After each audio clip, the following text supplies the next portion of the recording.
Hello team, welcome to another ATP Geopolitics video with myself, Jonathan MS Pitts. Ukraine War news update. First part thereof, if you don't count my David Lammy extra, his speech at the UN that I just shared with you. This is my normal hits and losses video. It might be a little bit quicker, not too much supporting evidence and whatnot to share with you. No Andrew Perpetua list today either, not yet anyway. We have 1,200, well, okay, Ukrainian general stuff figures, all the usual caveats apply. You can find them in the description to the video below. 1,250 personnel lost is a massive number. Still just dropped below the 1,300 top end of the spectrum threshold, even though, well, I say top end. The last, is it 3 days have been over that. Pretty high numbers, 1,440, 1,500, 1,300 and something. And now back down to 1,250, which would normally be an insanely high number. It is an insanely high number. Russia have had some troubles along the front line. That's not to say the Ukrainians haven't either. Of course, always that caveat to apply. 15 tanks is almost double daily average. That's a really large number of tanks. 12 AP, 8 FVs, so many different ways of describing this category of all these acronyms. So armored fighting vehicles, which include infantry fighting vehicles, IFVs, APCs, armored personnel carriers, and MRAPs, mine-resistant ambush protection vehicles. So all of those, 12 of those lost. Now that's less than the number of tanks lost, which is unusual. I don't know whether that's meaningful at all, probably just an anomalous day. We have seen high numbers in these categories, indicating that the Russians have been on the attack, and I think that's still the case. Artillery systems, 74 lost. It's just an insanely high number. Goodness me, they have the Ukrainians appear to have gone on a rampage in terms of taking out artillery pieces. We don't normally see that reflected in the visually confirmed evidence because that happens a little bit behind the front lines, the contact lines. So we don't often see satellite imagery of that because people don't buy satellite images to look back here. They're looking at the contact line to look at what destroyed vehicles there are. So you don't see artillery 20 kilometers back. And it's not always caught on drone footage either. There's not always a spot of drones. So it's often counter battery fire and stuff like that. So it's difficult to confirm those losses. And we do have to be fairly credulous, of the Ukrainians here. So we have to take them at their word to at least some degree. One multiple launch rocket system taken out, 73 vehicles and fuel tanks. That's an incredibly high number again. And 13 pieces of special equipment. It's interesting when you look at the drone, the UAVs there, 115. It depends when the cutoff line is. So we know the night before there was 80 odd drones sent. So there's another 35 on top of that. Is that because there's most of the night before and some of last night's, or some of the night before, depending on where the cutoff line is? And it appears that they might well include things like reconnaissance drones too. The Ukrainians are doing a really good job of shooting down reconnaissance drones, and they're doing a better job of shooting down Lancets as well. In fact, that's an interesting, fascinating to look at Andrew's stats over the last few days to see how many Lancets are being successful, because the Russians seem to have had an uptick in their usage and success, but I don't know if they're actually losing quite a lot. So anyway, these numbers probably include a fair number of reconnaissance drones. We'll talk about drones actually in the next section, because there's something else I want to say. Right, although I'm going to talk about drones here. Here's a Russian drone that has been painted. Is fascinating. This, first of all, painted black to somehow make it stand out less, but not just that. It's a Zala drone, so it's definitely a Russian drone, but they put yellow and blue symbols on it to try and fool the FPVs looking at this into thinking it's a Ukrainian drone. It's even got German crosses as well over there, you can see. Fascinating. Russians trying it on here, but I guess the Ukrainian drone pilots doing this will know the shapes of each of the Russian reconnaissance drones and will know that this is a Zala reconnaissance drone, and they've taken it out accordingly. But yeah, Russians trying a fast one on there. don't know if that would have succeeded at any point. Right. Now, talking of drones, I say I'm not going to talk about drones and subsequently talk only about drones. In case you thought the Humvee was a one-off, so this is an image of a Humvee being done up in quite a lot of coat cage anti-drone armament there. A lot of chicken wire on that bad boy.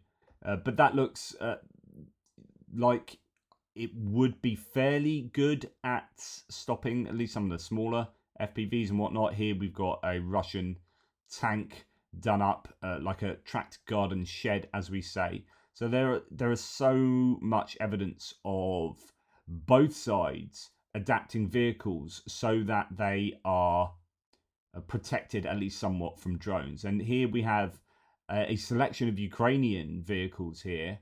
So there's a tracked vehicle, but most of them are wheeled vehicles, MRAPs and similar, just mobility vehicles here, all being done up to protect them from those drones. And at the beginning of the war, we laughed about coke cages because the coke cages were being built around the turrets of tanks to protect them, not from drones, but from javelins and NLAWs, these missiles. It was more that they were trying to stop these top-down attacks, and that's why people were laughing at coke cages. But as the war has progressed, the coke cages have actually come into their own and been at least somewhat useful for protecting vehicles. Otherwise, they wouldn't be doing it, right? This is kind of mimetic theory. These are useful concepts. They're useful mechanisms for stopping the smaller FPV drones, and also drones dropping their IEDs. Could well be that this will protect from a hand grenade or similar bouncing off it or something. So yeah, lots of coke cages on show. Now we're going to move on to Russia on fire. So smoke is engulfing much of western Moscow at the moment. This morning, after a large blaze, officials say a warehouse with auto parts on Gorbanov Street is on fire. The roof is in danger of collapsing, and there's a gas station next door. Race against time, or a very big boom. Now, this is fairly significant fire, as you can see here. And it's yet again another huge fire taking place in this case, pretty much in Moscow there, and there is thick black smoke going over parts of Moscow, as you can see from that.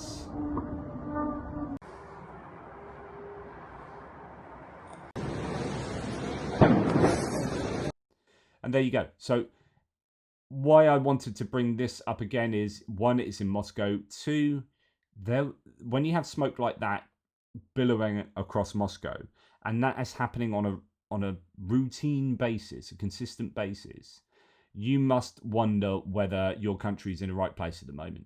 If you keep seeing these fires taking place, something is amiss. There is, I assume, a sense of a lack of stability for Russian people at the moment, as they see things that are just not reflective of your country being in the right place.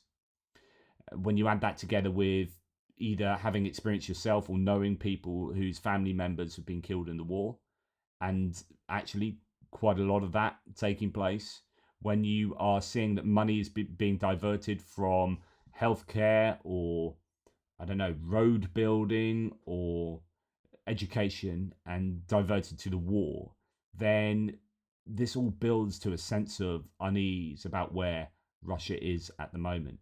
And I hope that builds to a critical mass. Now, last night, in terms of distance munitions, standoff munitions being used, there was another fairly large wave of Shahid drones sent into Ukraine. 32 of them, 28 were shot down, 4 were lost due to electronic warfare, and that is a claimed 100% interception ratio, or interception and EW. 4 out of 4 cruise missiles, KH-59-69 missiles were taken down, so that's good news. 0 out of 3 unspecified missiles, don't know what they were, could be a Kinzhal, could be a hypersonic missile, as is claimed, or it could be, I don't know. 0 out of 1 S-300 was shot down, so These ballistic missiles or kind of unknown missiles are much more of a challenge to Ukraine than the Shahed drones and the fairly standard cruise missiles.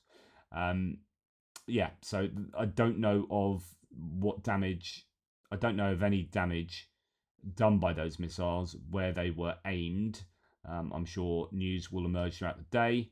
On the night of September 22nd to 23rd, so a couple of nights ago, the Kamensky plant in the Rostov region was attacked, where, according to the CIA, fuel for rocket engines is produced, and that's according to Astra, the Russian media source. So, two Ukrainian Neptune missiles are known to have been shot down. A gas supply pipe, or brought down by EW, a gas supply pipe was damaged at the plant. This is another example, and I keep talking about this, of a drone or missile event not being known. Sometimes you find out about them later, like this one. I do wonder how many missiles and drones are sent at Russian targets on a nightly basis that we just don't know about. And it could be that Ukrainians are doing even more than we already appreciate them doing. So, yeah, something to note there. Two Ukrainian Neptune missiles. I'm hearing Neptune be used as well. I'm hearing of these missiles being used more and more. I'm not too sure of massive successes from Neptunes, but there are rumours, such as the recent ammunition strikes on the ammunition depot. Toropets, one of those, potentially involved a missile. And this is what I was going to say about drones, is that I'm hearing that when there were 100 drones sent to the Toropets ammunition depot, it's possible that only 10 of the drones got through. And this shows that actually the Russians do have air defense, but it's about overwhelming the air defense, as the Russians have done to the Ukrainians, right? You send 100 drones in, 10 get through, and 10 cause all that damage. Imagine what would have happened if all 100 had got through. And this goes back to my theory that the Ukrainians should have been sending much larger waves of drones against each individual target, so that they can assure the air defenses are overwhelmed. So quite often we do hear that there are these attacks at, say, Russian air bases. There have been previous attacks at air bases where a couple of drones have landed on the runway and you're thinking, dang. But actually, the reality was that was 30 drones sent. Well, actually, if that had been 100 drones sent, what damage would have been done? Now, there are two issues. There's the interception issue and the electronic warfare issue. So it could be that you send 100 drones and they're all using the same kind of frequency or same kind of... They're equally vulnerable, susceptible to electronic warfare interference. Then you send 100, you could lose 100. So it's about overwhelming air defenses, your conventional air defenses, and also being EW resilient as well. Okay, so that is my little sidebar. Neptunes, keep an eye on that. We are hearing them being mentioned more and more. There was, I think, a rumour that they were only making one a month, but they needed to up that, and hopefully they have. Here is talking about air defences. Here's an example of how Russia are worried about the Crimean Bridge, the Kerch Bridge, and an example of how they often employ air defence systems. On the island of Tulsa, next to the Crimean Bridge, the Russians have begun to install Pantsir S-1 air defence systems on metal towers. So we've seen this actually back in Russia. We've seen them erect these big scaffolded towers in order to put these air defense systems on there to give them greater, to overcome the curvature of the earth, give them greater radar capabilities, so on and so forth. Well, here we've got them on towers over or next to the Kerch Bridge. And they must be afraid that the Kerch Bridge is going to be taken out at some point, because let's face it, they've hit ammunition depots 500 kilometers deep into Russia. They've hit refineries. They've hit this. They've hit that. We're talking about Neptunes being more prominent at the moment. Is it a matter of time before the Crimean Bridge gets hit, or are they scaring the Russians to move all of their top air defense systems to the Crimean Bridge and essentially leave it, just attract the air defense systems from other areas of the front line, from other targets, so that they can hit these other targets. I don't know. That could be a consideration. Now, earlier yesterday, it says Anton Gerashchenko, information about a drone attack on the Russian city of Taganrog, so just near the Azov Sea. You got Berdyansk, Mariupol, Taganrog, and Rostov-on-Don.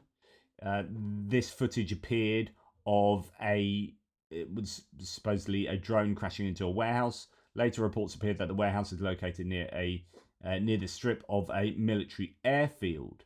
Okay, so that was Anton Gerashchenko saying that. Could be Ukrainians hitting this warehouse, trying to hit the airfield. But actually, it appears that, and I presume this is the same footage, this is the same place, same instant, that these aren't two separate events. But Special Kherson Cat is one of many who reported that a Russian Orion drone known as Inochodets has crashed at Taganrog in Rostov-on-Don. So these are somewhat akin to like the Reaper drones that the Americans use, much larger drones that can carry missiles. And you can see it, I don't know, I'll make this bigger here. You can actually see it, if we pause it at the right place, you can see it go from the top left to the middle. No, we missed it there. Yeah, there it is. You can see that long, thin nose there at the front. Let's get the next. Yeah, there you go. Long, thin nose, wings. It may well have had missiles on board, ordnance on board. Could have been actually sent from that nearby airfield. So it's not a Ukrainian drone that has come down near a Russian airfield. It's a Russian military drone that would need to take off from somewhere like an airfield, and it has crashed nearby in a random warehouse in Taganrog. Debris of the Russian Orion drone and the crash site in Taganrog, so on and so forth. That's that red star on it, clearly visible. It's not the first time Orion has crashed in Taganrog during the war. Another publicly known case was in the summer of 2023, and there's a better picture of the Orion.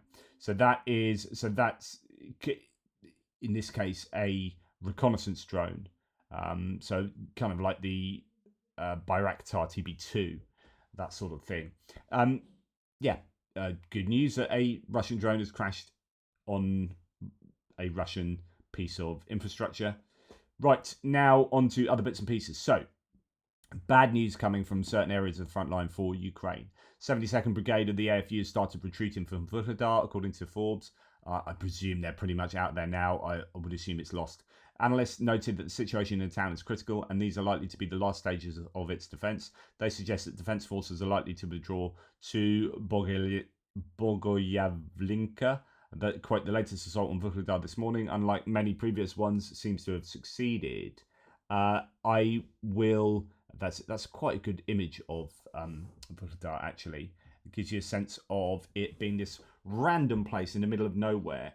I presume those apartment blocks were built to service the mines nearby. In fact, you can see a mine behind. I think that's one of the mines. There are a number of the mines really close. You've got some dachas just over here, or depending on what are where we're facing here. But I think down to the right over here, if this is going south to north, you've got these dachas, smaller kind of houses and whatnot. But these apartment blocks have been really useful for looking down on Pavlivka and Mikhailska and other places, so that they can have this line of sight with their ATGMs, spot for artillery, so on and so forth. And that has meant that Vuhledar has held out for an awful long time, using the terrain and using those buildings. Unfortunately, the Russians, though they've been trying for a good couple of years now to take Vuhledar, have now, it seems to have happened, and they've done that by coming in from the north on that equally high ground. Again, if we go to that picture, you get that sense there. So, this is, I presume this is south to north, and you get the Russians coming along this equally high ground. They don't have the disadvantage of being attacking up from the lower ground as they did coming from the south, and as a result, they sort of come down here and they've taken Vuhledar, I would have thought by now. Here's some imagery of some drone footage from above of Vuhledar getting absolutely hammered by artillery, aviation bombs as well. what happened originally is that the Russians tried to hammer the town with artillery, and actually the artillery didn't do enough. The shells weren't significant enough to do much damage to these buildings. And then they started hitting them with aviation, and some of these buildings started collapsing because those guided glide bombs are really significant. They have a much bigger explosive capacity than simple artillery shells. Andrew Perpetua's tuppence on this is, given the way events have happened around Vuhledar for the past few weeks, I'm under the impression, again, this is speculation, that Ukraine withdrew their forces gradually over time to surrender the area to Russia. I might be wrong, but that is the impression I have seeing how things have played out. And that would be the most sensible thing, because the writing was on the wall. We could all tell that. We could see that from the way it was becoming more and more encircled. And you're like, yeah, that's only going one way.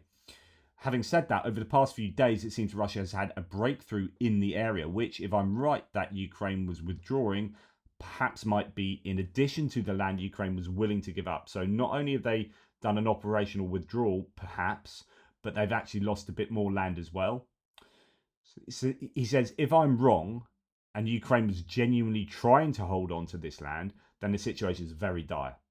Okay, they've been absolutely hammered if they were trying to hold on to it. But if they were giving it up, if I'm right, then Ukraine was withdrawing, then the situation was probably mostly under control until a few days ago. So probably all was going fine. And then, unfortunately, the fewer and fewer troops you have trying to hold on to keep the Russians, to stop from routing, essentially, the more likely it is that you'll be overwhelmed. And who would want to be the last troops in a place in an operational withdrawal? That'd be horrendous.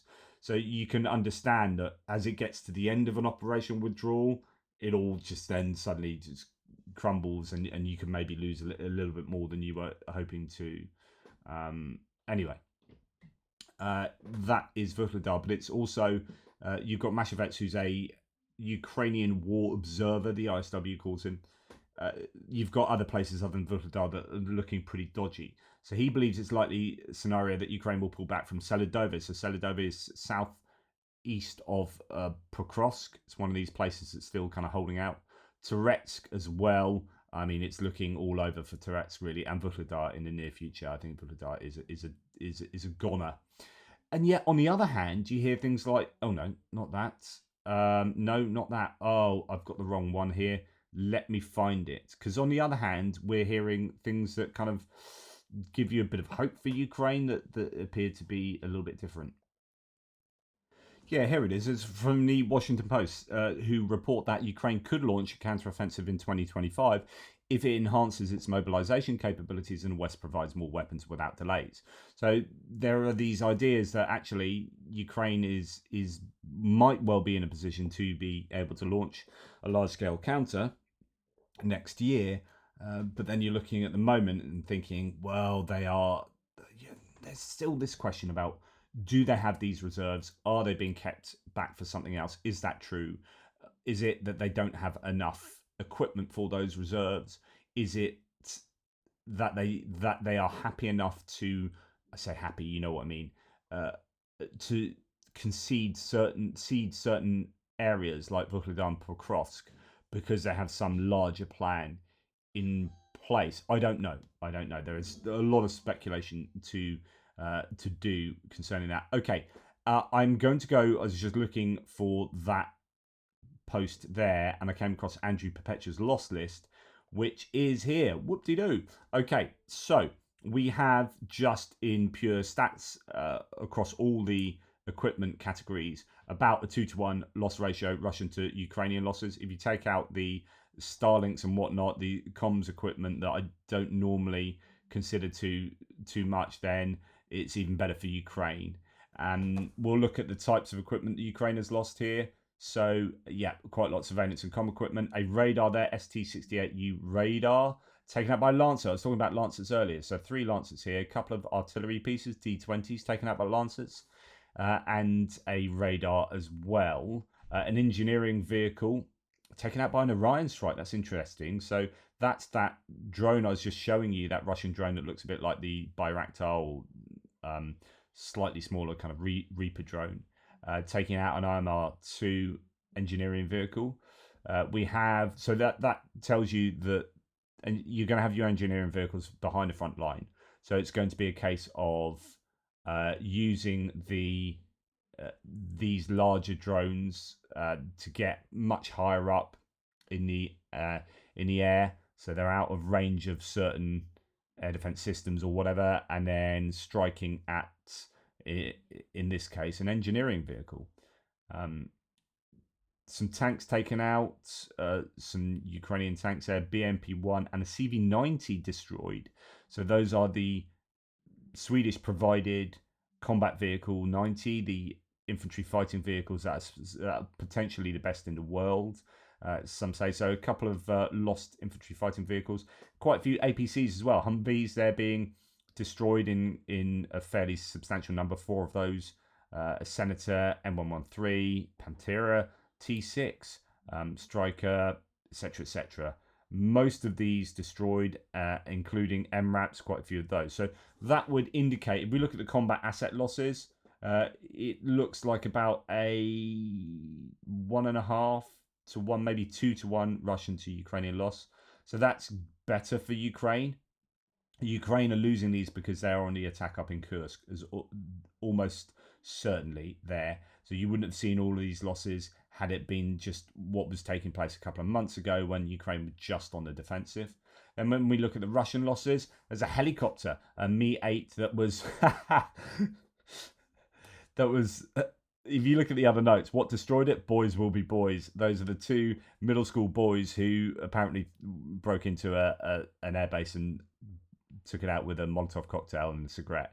So, yeah, brilliant. But that's a combat loss, or it's a piece of combat equipment, not lost in combat. Then we have air defense systems, a Buk M3 destroyed and a Strela 10 damaged as well. We saw a Buk M3 video yesterday, so there's a couple of those being lost recently.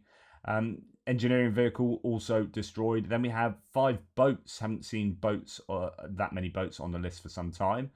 So obviously a bit of footage released, no doubt referring to the Dnipro River Delta. Then we have quite a few pieces of artillery, including 2 damaged Grad multiple launch rocket systems, quite a number of tanks, so a whole variety of them, including a damaged T-90M, the breakthrough tank. That's the best Russian tank there is. Track guard and shed thrown in there too, but yeah, quite a range of those. Most of them destroyed and abandoned. And then the infantry fighting vehicle list is incredibly long, almost entirely destroyed and abandoned. So this is bad news for the Russians. BMP-1s, 2s and 3s lost a plenty there, with some BTR-82s thrown in too. And then the usual suspects of APCs. And then we have trucks, ATVs and civilian vehicles as well. So fairly substantial list of Russian losses, including 2 air defense systems and a helicopter. That is going to hurt the Russians, I think, more than the Ukrainians. So that's a good day for the Ukrainians. Compared to, you know, some of the days that have been much closer, and then some of the days it's just been insane losses for the Russians. And again, all the questions about sustainability of these losses, etc., etc.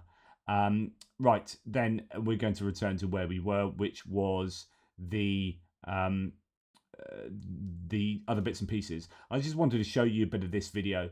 These are Japanese people who are supportive of Ukraine, waving flags and whatnot, and there's this Russian guy supposedly, so a video appeared showing a Russian man threatening people in Tokyo for supporting Ukraine.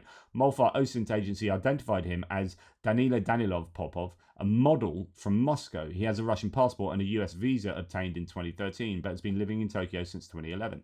He calls the Japanese an effing nation. Although he models for top brands and designers there, he also works as a Russian-speaking guide. On social media, he praises Putin and Hitler and boasts of his Aryan race. He was probably convicted of this attack. He was taken away by the police.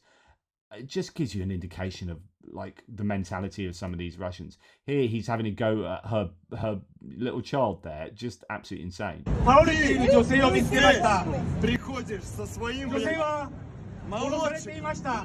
Какого хуя? Ты приходишь со своим, блядь, молодчиком. Тебе кто-то сказал, чтобы ты это, блядь, считал. Мудила ебучий. И все.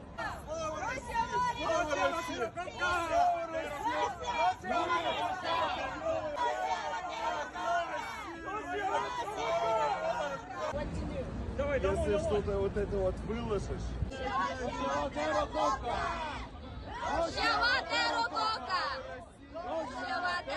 Нас попросили, чтобы... And this is like Japan for you. I've been asked to apologise to you. So part of the thing is he has to say sorry. Yes. Apologise for what? You've been asked. Yeah, anyway, he's taken away. Well, I'm sorry, he says, and then F's and Jeffs and whatnot. But yeah, he was taken away. Is that Russian mentality? I don't know. We can do broad brush strokes of entire peoples, but it certainly looks like, well, he's unhinged. And I think in order to defend the indefensible, you've got to be somewhat unhinged. Anyway, that's enough from me. Hopefully that was of use and informative. Thank you very much for watching. Take care. Speak soon. Doodle pips.